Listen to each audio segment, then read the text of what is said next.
વલસાડના ભાગડાવાડા ગામમાં કૂતરાઓના આતંકથી બાળકોને બચાવવા માટે સ્થાનિકો દ્વારા જિલ્લા કલેક્ટરને આવેદનપત્ર આપવામાં આવ્યું। વલસાડ જિલ્લા કલેક્ટર કચેરી ખાતે આજરોજ ભાગડાવાડા વિસ્તારના લોકોએ આવેદનપત્ર પાઠવ્યું છે, જેમાં ગઈકાલે વલસાડના ભાગડાવાડામાં આવેલા કરીમનગર વિસ્તારમાં 7 વર્ષની બાળકીને એક શ્વાન દ્વારા ઘસડી જઈ બાળકીને ઉપરા છાપરી બચકા ભરતા બાળકી ઈજાગ્રસ્ત બની હતી। જો કે આસપાસના લોકો દોડી આવી બાળકીને છોડાવી હતી અને ગંભીર ઈજા થતાં તેને તાત્કાલિક વલસાડ સિવિલ હોસ્પિટલમાં સારવાર હેઠળ ખસેડવામાં આવી હતી। જો કે આ ઘટના બાદ સ્થાનિકોમાં ભયનો માહોલ જોવા મળી રહ્યો છે, જેને લઈ ભાગડાવાડા વિસ્તારના સ્થાનિક રહેવાસીઓએ આજરોજ કૂતરાના આતંક બાબતે કાર્યવાહીને લઈ જિલ્લા કલેક્ટરને લેખિત રજૂઆત કરવામાં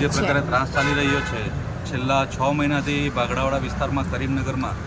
આ કૂતરાઓનો ત્રાસ ચાલે છે। કમસે કમ 7 થી 8 કૂતરા એવા છે જે મેન હીટર થઈ ગયા છે અને કાલે જે ઘટના ઘટી તે પહેલાં 6 મહિનામાં કમસે કમ 4 થી 5 ઘટના એવી ઘટી ગઈ, પણ કાલે જે નાની બાળકી પર જે કૂતરાએ અટેક કર્યા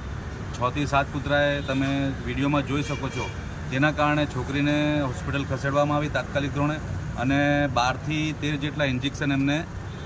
આપવામાં આવ્યા અને છોકરીની હાલત હમણાં જોઈએ, છોકરી કમ્પ્લીટલી ગભરાઈ ગઈ છે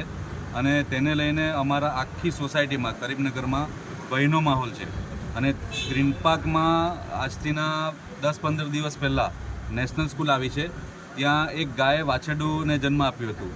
જેવું વાછરડુંને જન્મ આપ્યું તે જ કૂતરાએ તે વાછરડાને તે જ જગ્યા પર ફાડી ખાધું અને તેને લઈને હવે છોકરાઓમાં પણ નાના છોકરાઓમાં ભયનો માહોલ છે અને અમે તો નોકરી ધંધા પર જાય છે, ઘરમાં બધી મહિલાઓ રહે છે, તો છોકરાઓ નીચે રમવા માટે પણ બીએ છે, ઇવન કે ટ્યુશન જવા માટે પણ છોકરાઓ ગભરાય છે। તો જેને લઈને આજે અમે બધા કરીમનગરના રહેવાસીઓ અહીંયા એકત્ર થયા છે કલેક્ટર કચેરીમાં અને કલેક્ટર સાહેબને આવેદનપત્ર આપ્યું છે કે આ મેન હીટર કૂતરાઓને જલ્દીથી જલ્દી નિકાલ કરે અને યોગ્ય કાર્યવાહી કરે એવી અમે અપેક્ષા રાખીએ છીએ। આ રીતે કૂતરાઓનું મેન હીટર થવા પાછળનું બેઝિક કારણ શું હોઈ શકે? બેઝિક કારણ તો હજુ સુધી ખબર પડી નથી કે આના પછાડી શું છે, પણ અમે પણ તપાસ કરી રહ્યા છીએ કે આવું કેમ કર્યું, કારણ કે કૂતરાઓ પહેલે આ પ્રકારનું છોકરાઓ પર કે તેના પર કોઈ દિવસ અટેક કરતા નહીં હતા, પણ હવે તો જ્યાં કોઈ પણ દેખાય, ખાલી નાના છોકરા નહીં, મોટા માણસ પણ દેખાય કે પછી કોઈ બુઝુર્ગ પર દેખાય, નમાઝ પઢવા જાય તેની પછાડી પર દોડે છે અને ભૂકે છે।